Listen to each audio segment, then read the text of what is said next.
प्रिय दर्शकों नमस्कार। मैं पंडित विश्रांत शर्मा ज्योतिषाचार्य। आज के इस वीडियो में हम कुंडली में शारीरिक अंगों का विवेचन किस प्रकार से किया जाता है, यानी कुंडली के किस भाव से शरीर के किस अंग का विचार किया जाता है इत्यादि की चर्चा करेंगे। जो मोटे तौर पर मैं आपको बता चुका हूँ कि शरीर के कुंडली के किस भाव से किसका विचार किया जाता है, किन किन बातों का विचार किया जाता है, आज इस पर हम विस्तार से चर्चा करेंगे। तो चलिए शुरू करते हैं आज के वीडियो को। अगर आपने मेरे चैनल को अभी तक सब्सक्राइब नहीं किया हो तो प्लीज़ सब्सक्राइब करें, वीडियो को लाइक करें और ज़्यादा से ज़्यादा लोगों से शेयर करें और कमेंट बॉक्स में कमेंट करके बताएं कि ये वीडियो आपको कैसा लगा। तो चलिए शुरू करते हैं आज के वीडियो को। आज का हमारा टॉपिक है कुंडली में शारीरिक अंगों का विवेचन किस प्रकार से किया जाता है, यानी कुंडली के किस भाव से शरीर के किस अंग का विचार किया जाता है। आइए शुरू करते हैं। कुंडली का जो पहला भाव है जिसे हम लग्न कहते हैं, उससे शरीर, दिमाग, चरित्र, रंग रूप, व्यक्ति की जो या स्वयं की जो मानसिकता है उसके बारे में प्रथम भाव से विचार किया जाता है, जिसको हम लग्न के नाम से जानते हैं।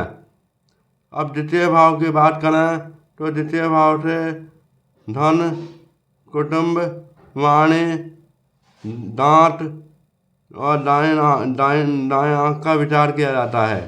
शरीर के अंगों की बात करें तो दांत और दाएं आँख का विचार किया जाता है।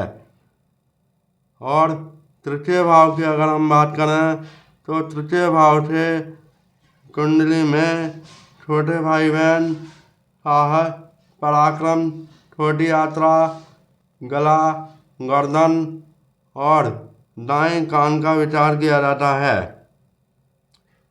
शरीर के अंगों की बात करें तो दाएं कान का विचार किया जाता है। अब बात करते हैं चतुर्थ भाव की। चतुर्थ भाव से विचार किया जाता है माता का, वाहन का, मकान का, सुख सुविधा का, प्रॉपर्टी जैसे कि सोना आदि का विचार किया जाता है। शरीर के अंगों की अगर बात करें तो चतुर्थ भाव से फेफड़े, हृदय और सीने का विचार किया जाता है। अब बात करते हैं पंचम भाव की। पंचम भाव से प्रथम संतान का विचार किया जाता है, पेट का विचार किया जाता है, प्रेम विवाह होगा या नहीं होगा इसका विचार किया जाता है। उसके अलावा शिक्षा, बुद्धि और गर्भाशय का विचार भी पंचम भाव से किया जाता है। अब बात करते हैं छठे भाव की। छठे भाव से रोग, ऋण, शत्रु, दुर्घटना, लंबी बीमारी, आंत, प्रतियोगी परीक्षा, ऑपरेशन होगा या नहीं और मुकदमा आदि का विचार किया जाता है। रोग, ऋण, शत्रु का मतलब ये नहीं कि ऋण का मतलब ये होता है कि मकान बनवाने में कितना कर्जा लगेगा, कितना लोन चुकाना पड़ेगा इत्यादि का विचार किया जाता है। शत्रु का मतलब ये है कि परिवार में आपसी मतभेद या वैचारिक मतभेद का विचार से ऐसे शत्रु से है, बहुत बड़ी दुश्मनी नहीं है। और अब आगे बात करते और प्रतियोगी परीक्षा से मतलब है कि आप प्रतियोगी परीक्षा पास कर पाएंगे या नहीं, या आप प्राइवेट जॉब के लिए जो इंटरव्यू वगैरह दे रहे हैं वह उसमें सफल होंगे या नहीं इत्यादि का विचार भी छठे भाव से किया जाता है। उसके अलावा आपका ऑपरेशन जो है किसी भी अंग का वो सफल होगा या नहीं, या होगा या नहीं ऑपरेशन, उसका भी विचार किया जाता है। उसके अलावा आंतों का विचार भी छठे भाव से किया जाता है। मुकदमा जो चलता है अदालत में उसका विचार भी छठे भाव से किया जाता है। अब बात करते हैं सप्तम भाव की।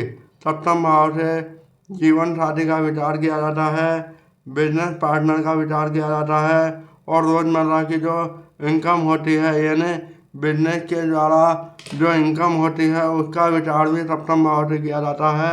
उसके अलावा शरीर के अंगों की अगर बात करें तो सप्तम भाव से मूत्र मार्ग या जननांगों का विचार किया जाता है। उसके बाद बात करते हैं अष्टम भाव की। अष्टम भाव से शरीर के गुप्तांगों, गहरी खोज, मृत्यु तुल्य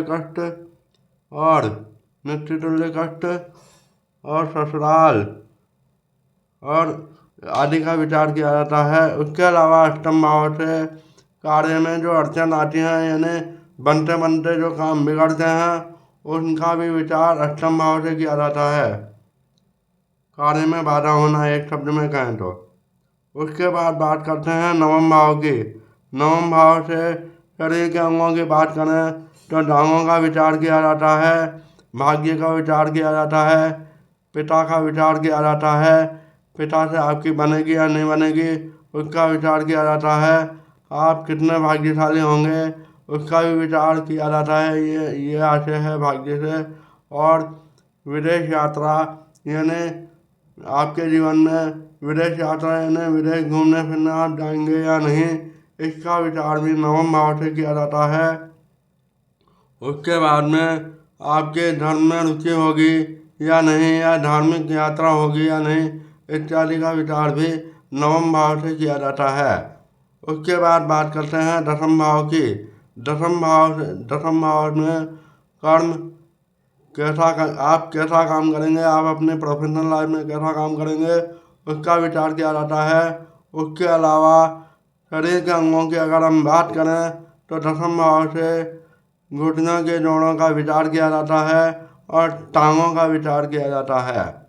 उसके बाद एकादश भाव की बात करें तो एकादश भाव को लक्ष्मी स्थान माना जाता है, यानी दसम भाव, यानी आप अपनी जो सरकारी नौकरी में जो लक्ष्मी यानी धन को प्राप्त करते हैं उसके बारे में विचार किया जाता है। उसके अलावा एकादश भाव से बड़े भाई बहनों का विचार किया जाता है कि उनसे आपकी बनेगी या नहीं, या उनसे आपको कितना सपोर्ट मिलेगा, इत्यादि का विचार एकादश भाव से किया जाता है।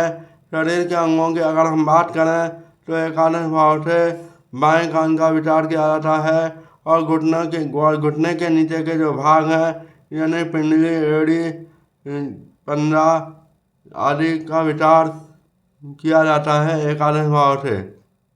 उसके बाद बात करते हैं 12वें भाव की। 12वें भाव की अगर हम बात करें तो 12वें भाव से विदेश में बसना, विदेश में सेटलमेंट आदि का, विदेश में सेटलमेंट का विचार किया जाता है। और जेल यात्रा होगी या नहीं उसका विचार किया जाता है। और हॉस्पिटल के खर्चे आदि का विचार किया जाता है। शरीर के अंगों की अगर हम बात करें तो 12वें भाव से बाएं आंख का विचार किया जाता है। उसके अलावा 12वें भाव से मोक्ष का भी विचार किया जाता है। 12वें भाव में यदि केतु स्थित हो तो वह व्यक्ति धर्म कर्म में रुचि रखते हुए मोक्ष को प्राप्त करता है। और अगर जैसे हम बात करें तो जेल यात्रा की अगर हम बात करें तो मान लीजिए कोई मारक ग्रह की दशा चल रही है और वह 12वें भाव से कनेक्ट हो रहा है, यानी 12वें भाव से दृष्टि डाल रहा है या कोई भी संबंध बना रहा हो, तो या एक दो ग्रह या दो तीन ग्रह एक साथ 12वें भाव में बैठे हों और वो भी मारक हों तो जेल यात्रा निश्चित होती है। इसी तरीके से अगर योग कारक ग्रह की अगर हम बात करें तो योग कारक ग्रह यदि जैसे दसम भाव में कोई योग कारक ग्रह बैठा हो दो तीन, तो आपके कर्म में बहुत जल्दी उन्नति होगी, आपकी पदोन्नति भी हो सकती है। और यदि मारक ग्रह से कनेक्ट हो रहा हो, यानी दो तीन मारक ग्रह या एक भी मारक ग्रह से कोई संबंध बन रहा हो, तो इनमें बाधाएं आ सकती हैं। अब इस तरीके से देखा जाता है कुंडली में सभी चीज़ों को जिनकी चर्चा हमने की है। तो आज की चर्चा को यहीं समाप्त करते हुए अगले वीडियो में हम किसी नए विषय पर चर्चा करेंगे। तब तक के लिए नमस्कार, जय श्री कृष्णा।